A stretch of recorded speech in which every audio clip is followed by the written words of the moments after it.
मुलांनो, आज आपण लेखक वसंत शिरवाडकर यांच्या जगणं कॅक्टसचं या स्थूल वाचनावर विचार करणार आहोत.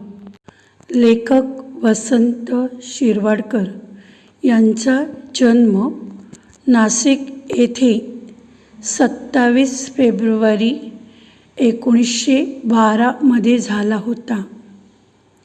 त्यांचे पूर्ण नाव गजानन रंगनाथ शिरवाडकर असे होते, परंतु त्यांचे काका वामन शिरवाडकर यांनी त्यांना दत्तक घेतल्यामुळे त्यांचे नाव विष्णू वामन शिरवाडकर असे बदलले गेले.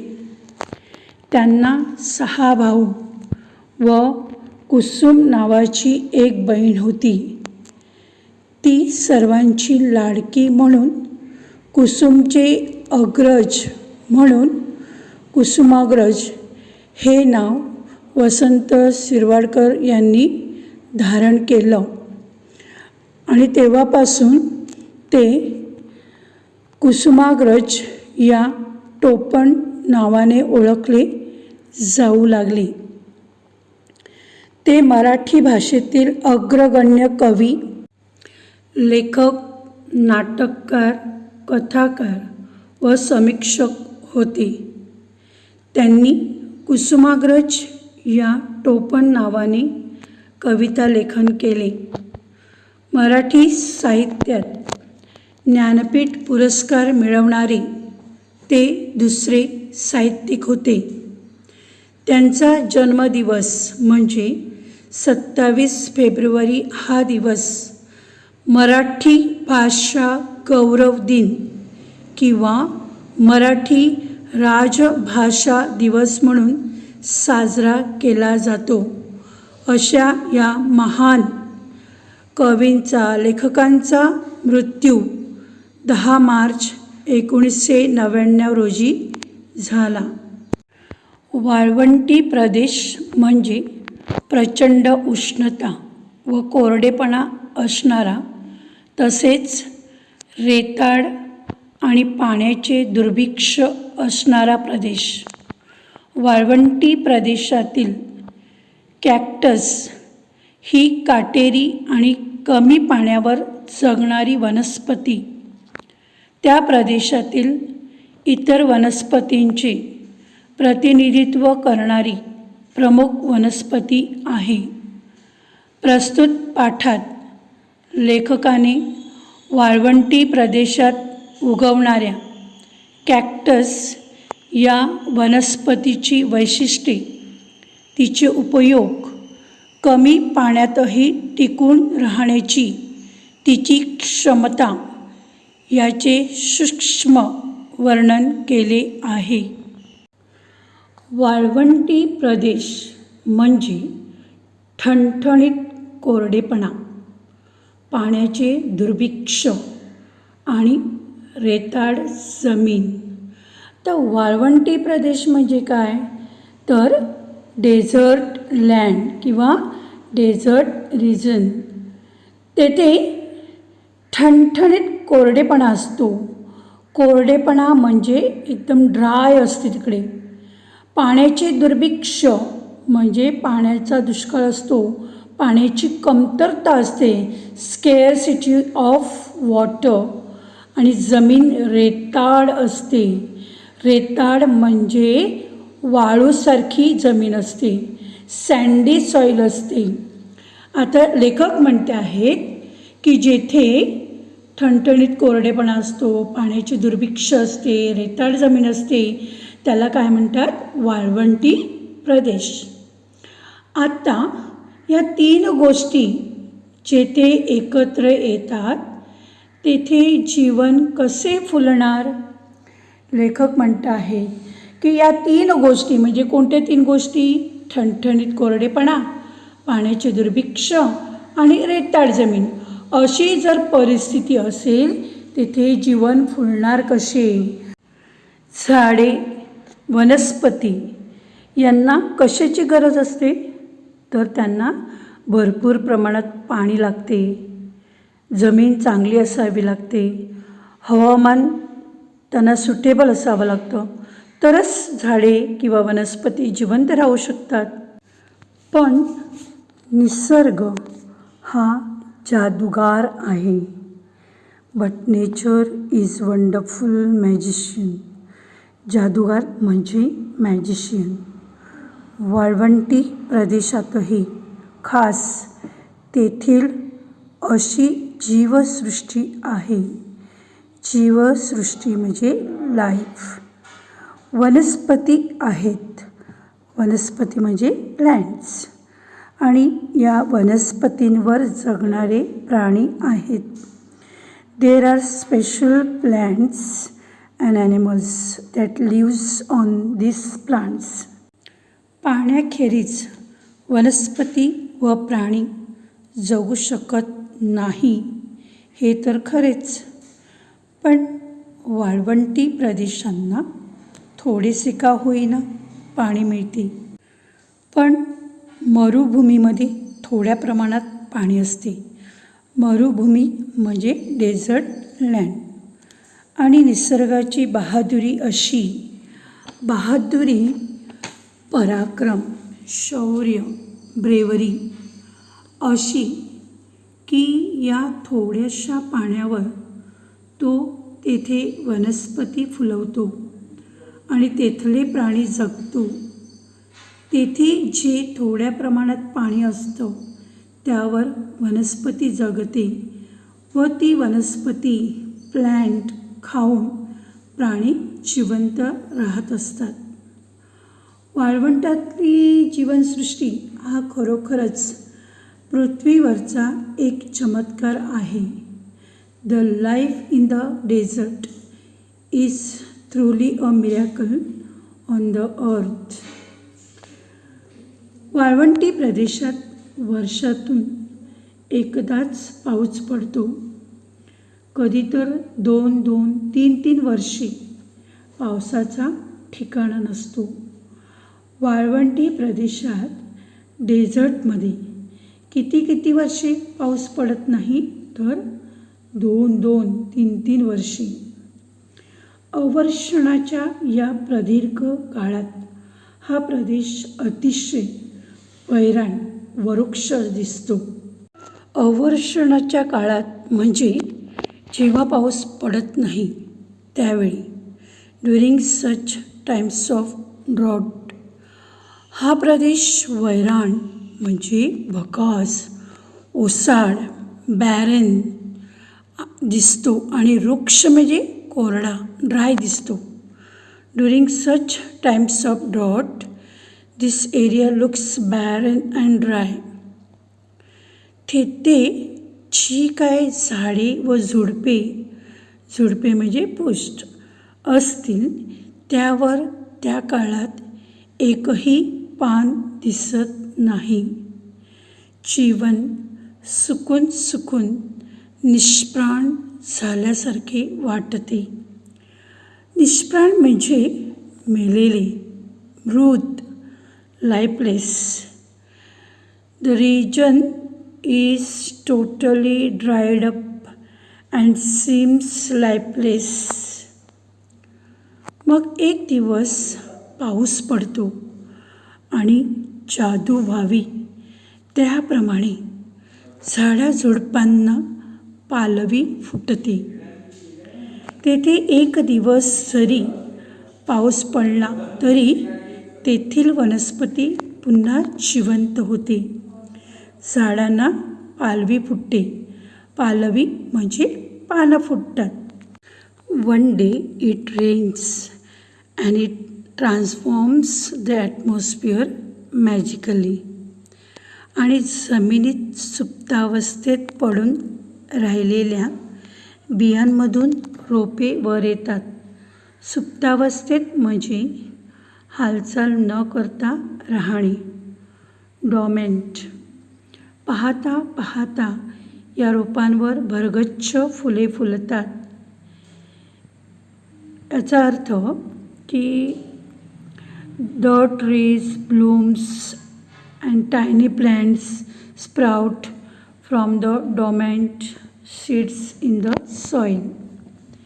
इतके दिवस ओसाड पडलेला भूप्रदेश पाना फुलांच्या हिरव्या, पिवळ्या, लाल रंगांनी एखाद्या बगीच्यासारखा चित्रमय दिसू लागतो.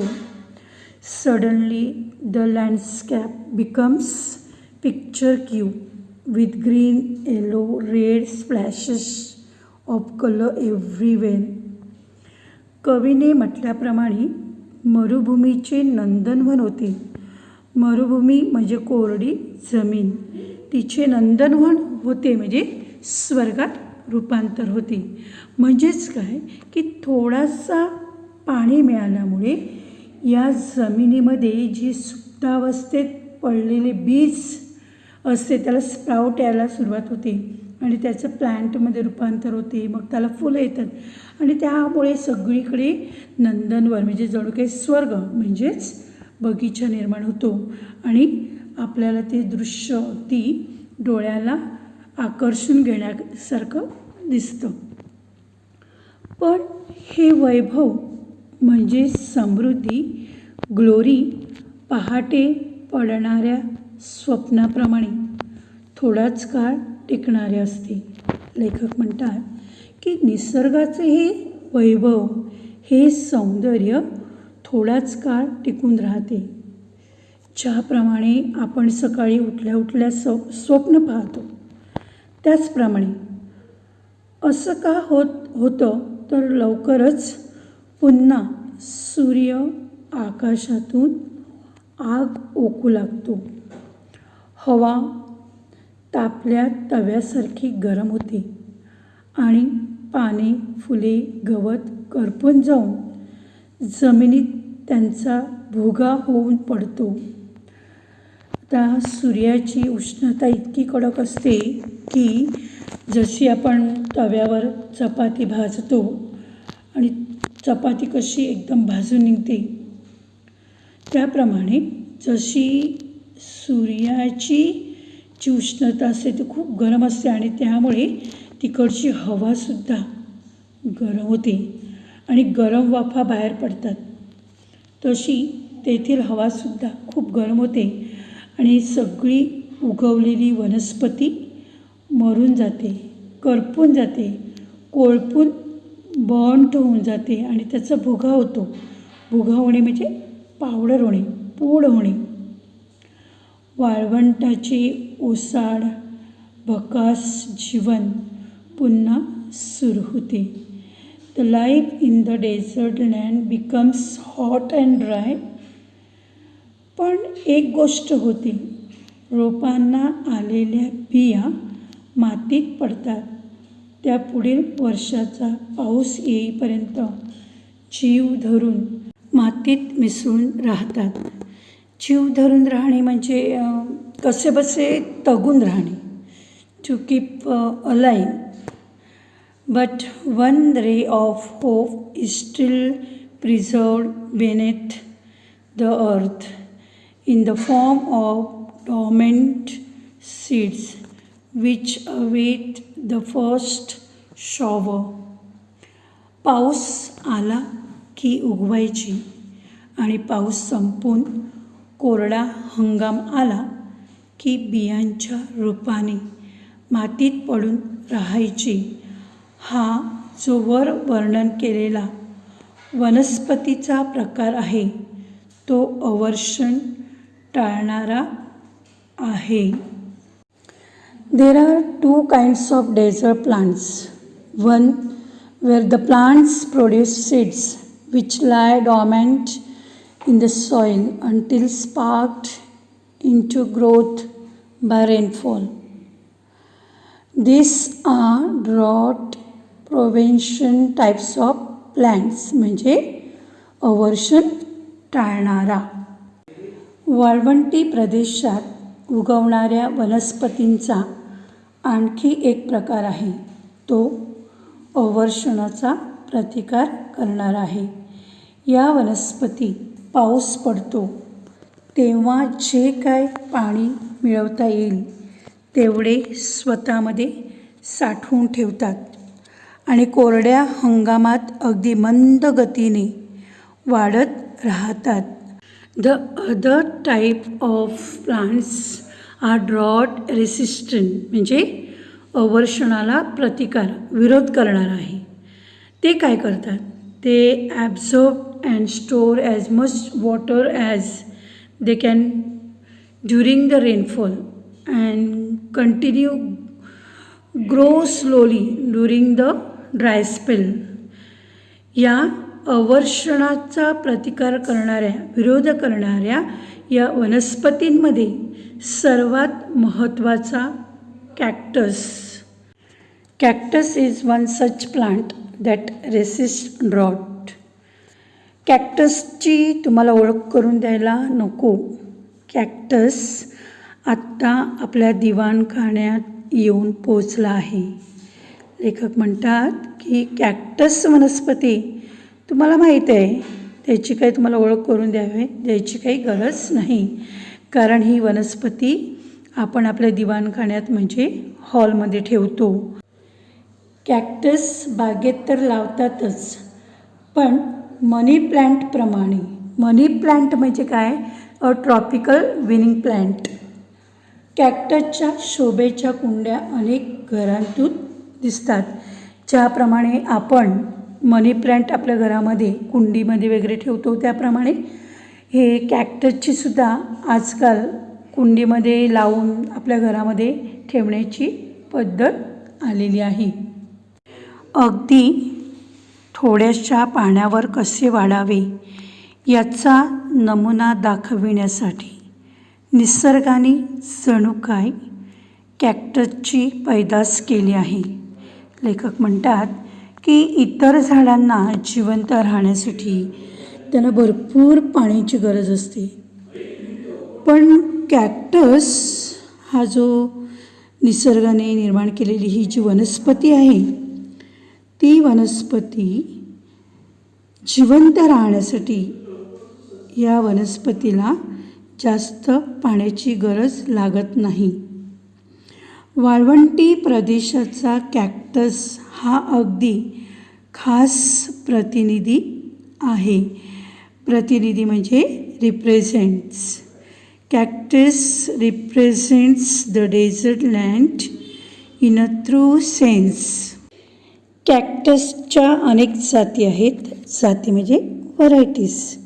सॅग्वारो कॅक्टस हा कॅक्टसचा राजा आहे. Saguaro cactus is the king of the cactus family. तो 50 फूट उंचीपर्यंत वाढतो.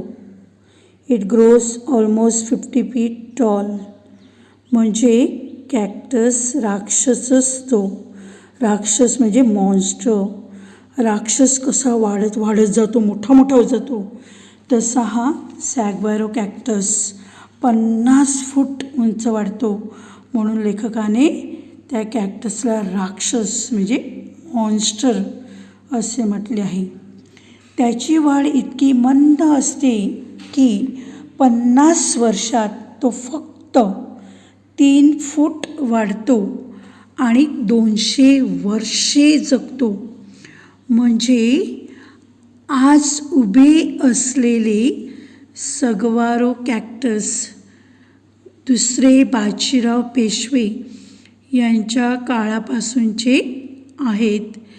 लेखक म्हणतात की सॅग्वारो या कॅक्टसची 3 फूट वाढ होण्यासाठी किती वर्षे लागतात? 50. आणि तो जगतो किती वर्षे? 200.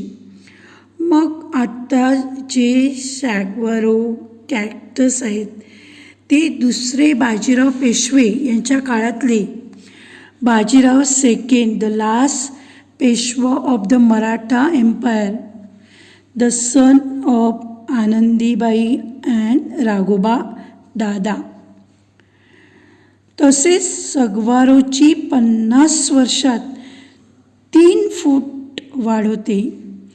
या हिशोबाने एक माणूस त्याच्या संबंध आयुष्यात सगवारो कॅक्टस फार फार तर त्यांच्या कमरेच्या थोडासा वरपर्यंत वाढलेला पाहिल.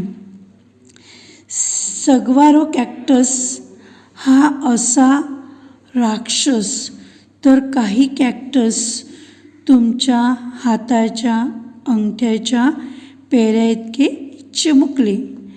लेखक म्हणतात की काही कॅक्टस हे कसे असतात, राक्षसासारखे, म्हणजे खूप उंच वाढणारे, आणि काही कॅक्टस हे आपल्या अंगठ्याच्या पेराइतके, म्हणजे टिप of your thumb.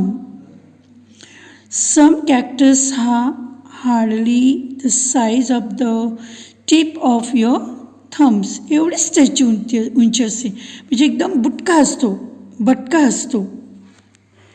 कॅक्टसच्या झाडांनी अवर्षणाचा प्रतिकार करण्यासाठी निरनिराळी तंत्रे म्हणजे कौशल्य, टेक्निक्स निर्माण केली आहेत. त्याची सगळी अंगरचना पाणी साठवण्यासाठी असते असे म्हटले तरी चालेल. Cactus have adopted numbers techniques to fight the drought. Its structure is so developed that it can store a great amount of water. काही कॅक्टस चेंडूच्या आकाराचे म्हणजे स्फेरिकल शेप, तर काही खांबाच्या आकाराचे some look like pillars columns. आपल्या अंगाचा कमीत कमी भाग कोरड्या हवेला उघडा पडू द्यायचा अशी कॅक्टसची धडपड असते, प्रयत्न असतो. They try to expose the bare minimum surface area of their body to the hot and dry climate. बहुतेक कॅक्टस घडीदार असतात. या घड्यांनी दोन गोष्टी साधतात. एक अशी की घड्यांच्या आतला भाग कोरड्या गरम हवेपासून सुरक्षित राहतो. दुसरी अशी की या घड्यांचा पन्हाळीसारखा उपयोग होतो. पन्हाळी म्हणजे मातीची चाकोरी ज्यातून एका दिशेने पाण्याची धार जाते. अ चॅनल और pipe to carry water through. जेव्हा केव्हा पाऊस पडतो तेव्हा पावसाचे पाणी या पन्हाळ्यांमधून खाली वाहत जाऊन थेट मुळांना मिळते. कॅक्टसना घड्या असतात, फोल्ड असतात. का असतात घड्या? एक, they have ribs on their body which protect them from the heat and the channel-like folds help them to collect and pass the rainwater right down to the roots. झाडांतले बरेचसे पाणी त्यांची पाने बाष्पीभवनाने गमावतात. म्हणून कॅक्टसच्या झाडाचे पान ही गोष्ट व्यर्थच करून टाकली आहे. व्यर्थ म्हणजे ओमिट करून टाकली आहे.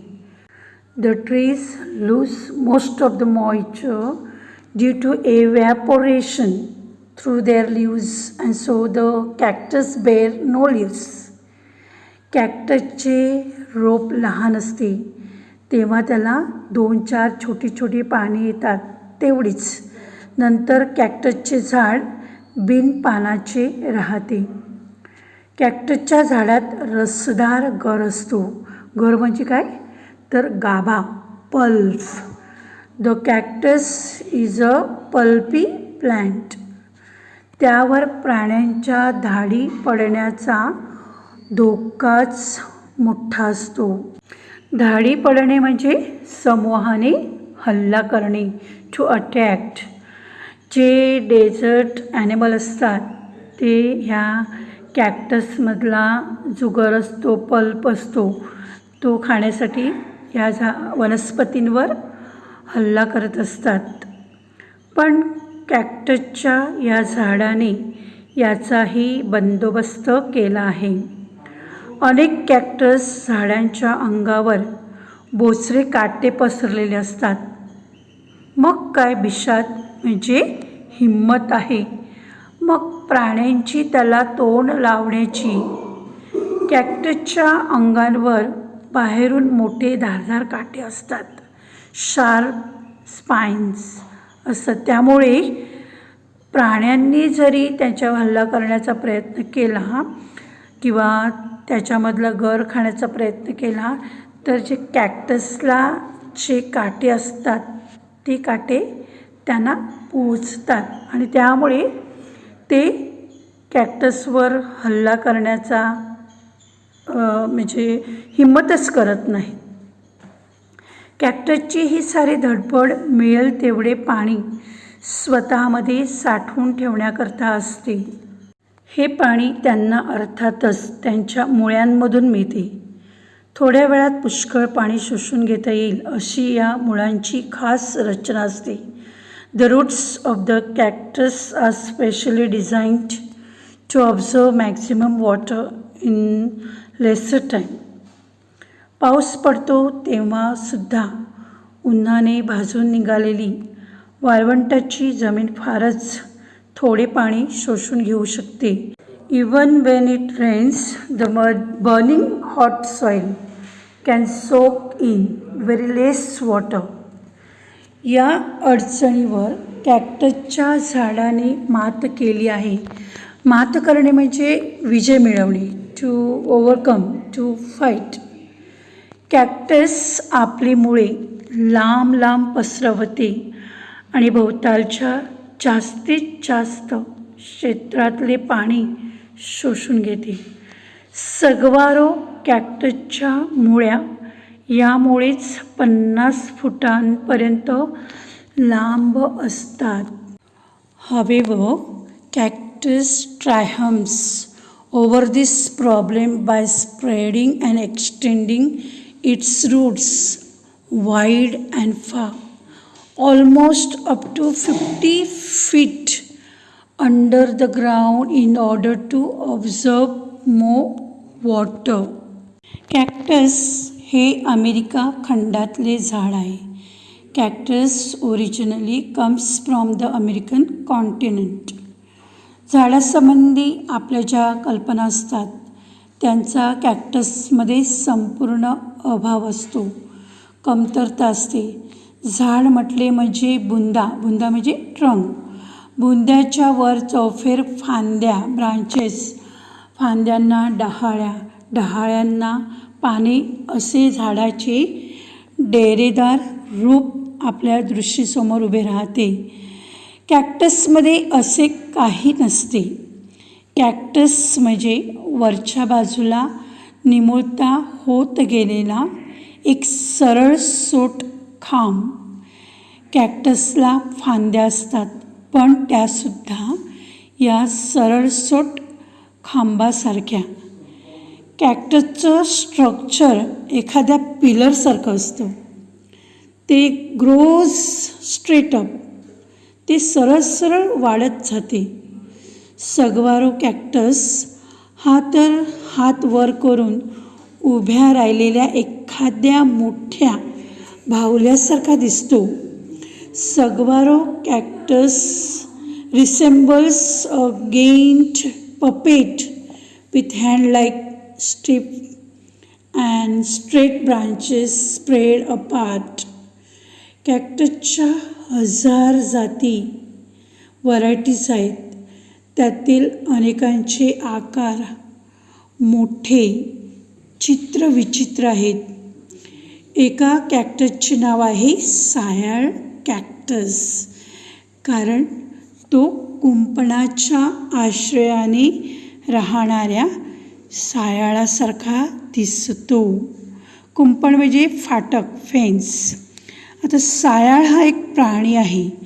हा जसा प्राणी दिसतो तसाच हा कॅक्टस दिसतो, म्हणून ह्याला सायाळ कॅक्टस असे म्हटले आहे.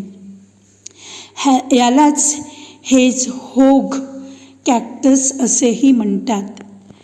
ही वनस्पती सूर्य पसंत करते. सायाळ कॅक्टसची फुले सकाळी उघडतात आणि रात्री बंद होतात. या कॅक्टसची फळे स्ट्रॉबेरीसारखी लागतात आणि त्यामुळे पक्षी, उंदीर यासारखे प्राणी ना या कॅक्टसची फळे खाण्यासाठी येत असतात आणि त्यांचं जीवन ते जगत असतात. दुसरा एक कॅक्टस अस्वलासारखा दिसतो, म्हणून त्याला अस्वल कॅक्टस असे म्हणतात. टेरीबेर कॅक्टस. एक कॅक्टस थेट पिंपासारखा दिसतो, म्हणून त्याला पिंप कॅक्टस म्हणतात. बॅरल कॅक्टस म्हणतात त्याला. सांबाराच्या शिंगासारखा दिसणाऱ्या कॅक्टसला सांबर सिंग कॅक्टस असे म्हणतात. सांबर म्हणजे हरणाची एक जात. बकॉन कॅक्टस असेही त्याला इंग्लिशमध्ये म्हणतात. कॅक्टसला सर्वसाधारणपणे पाने येत नसली तरी काही कॅक्टसना सुंदर फुले व रसदार फळे येतात. सगवारो कॅक्टसला शेंड्यावर येणारी फुले पुष्कळशी फुलासारखी गेंदेदार असतात. गेंदेदार म्हणजे टपोरी, लाईक चेंडू, म्हणजे चेंडूसारखी गोल राऊंड फुले येतात. ही फुले फुलली की थोडा काळ का होईना बिचाऱ्या ओसाड वाळवंटाला सौंदर्याचा स्पर्श होतो. म्हणजे या फुलांमुळे डेझर्टमध्ये बगीचा तयार झाल्यासारखे होते, नंदनवन फुलल्यासारखं होतं व ते दृश्य, ते सीन खूपच सुंदर दिसते. When the cactus bloom, the dry land is blessed with beauty at least sometimes. अमेरिकेतले रेड इंडियन लोक पूर्वीच्या काळी सगवारो कॅक्टसचा अनेक प्रकारे उपयोग करून घेत असत. अवर्षणाच्या काळात कॅक्टस ठेचून ते त्याचे पाणी काढत आणि तहान शमवण्यासाठी हे पाणी पित. जेव्हा पाऊस पडत नाही किंवा पाण्याची कमतरता असते त्यावेळी हे अमेरिकेतले रेड इंडियन लोक काय करत, crush the cactus to collect water for quenching their thirst. Saguaro फळे येतात, त्यामधला गर कलिंगडाच्या गरासारखा असतो. रेड इंडियन लोक ही फळे चवीने खात असत. फळाच्या गरात घालून तो मोरावळ्यासारखा टिकवता येतो. रेड इंडियन लोक सगवारो कॅक्टसची फळे आवडीने खातात, कारण त्याचा गर, पल्प जो आहे हा वॉटरमेलनसारखा असतो. तसेच त्यापासून ते मोरावळा म्हणजे जाम बनवतात. Preserve the pulp in the form of jam. वर पिंप कॅक्टसचा उल्लेख केलेला आहे. त्याचा उपयोग वाळवंटातून प्रवास करणारे लोक तहान भागवण्यासाठी करत असत. The travellers passing through the desert would drink the water from the barrel cactus. मात्र त्याचे पाणी काढणे फार जिगरीचे काम आहे. म्हणजे खूप काळजीपूर्वक हे करावं लागतं, म्हणजे खूप कठीण आहे. या कॅक्टसला फार काटे असतात, ते आधी तोडून काढावे लागतात. नंतर कॅक्टसचे घट्ट साल सोलून त्याचा गर काढायचा आणि तो वेचून त्याचे पाणी काढायचे. पाणी मिळणार ते अर्धा किंवा पाव वाटी आणि त्याची चवसुद्धा अतिशय तुरट. तहानेने व्याकुळ झालेला प्रवासी अगदी निरुपाय झाला तर हा खटाटोप करी. The process of extracting water from barrel cactus is very tedious due to its sharp thorns, which have to be chopped off first to get the pulp out in order to extract the water from it. परंतु ते लोक जरी एवढं कठीण काम करावं लागलं तरी ते करत असत, कारण त्यांना त्यावेळी पाण्याची गरज असते. त्याच्यातून त्यांना फक्त हाफ म्हणजे किंवा पाव म्हणजे क्वार्टर वाटी पाणी मिळत असते आणि ते चवीलासुद्धा बेचव असतं, तुरट असते, त्याला चवच लागत नाही. परंतु त्यांच्याकडे इलाज नसतो, उपाय नसतो, म्हणून ते पाणी पित असतात. सायळ कॅक्टसची फळे मात्र स्ट्रॉबेरीसारखी चवीला मधुर असतात. सायळ कॅक्टसची फळे ही स्ट्रॉबेरीसारखी मधुर गोड असतात, स्वीट असतात. वाळवंटी प्रदेशात बहुतेक झाडांना काटे असतात. त्याला खास कारण आहे. ओल्या प्रदेशातही काटेरी झाडे जनावरांनी ओरबाडून खाऊन टाकली तरी पाण्याची पंचाईत नसल्याने ती पुन्हा लवकर उगवून येतात. वाळवंटी प्रदेशात हे शक्य नाही. पाण्याच्या दुर्भिक्षकामुळे झाड एकदा गेले की गेले. यासाठी या प्रदेशातल्या झाडांनी काट्याची शस्त्रे परजून स्वसंरक्षणाची खबरदारी घेतली आहे. Most desert plants grow spines all their body, which work as their armor for their survival and self-protection from animals. लेखक म्हणतात की वाळवंटी प्रदेशामध्ये बहुतेक म्हणजे जास्त करून झाडांना काटे असतात, कारण इतर प्राण्यांपासून स्वतःचं रक्षण करण्यासाठी, प्रोटेक्शन करण्यासाठी ही झाडांनी खबरदारी घेतलेली असते.